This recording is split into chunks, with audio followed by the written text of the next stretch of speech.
Meaning of heartstrings. Heartstrings. Heartstrings. Heartstrings. Heartstrings. The term heartstrings is a metaphorical expression used to describe the emotional ties or strong feelings that someone may have towards someone or something.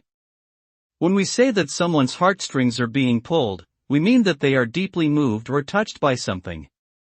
These heartstrings can be positive, such as feeling love and affection for a family member, or negative, such as feeling sadness and pain when seeing someone suffer.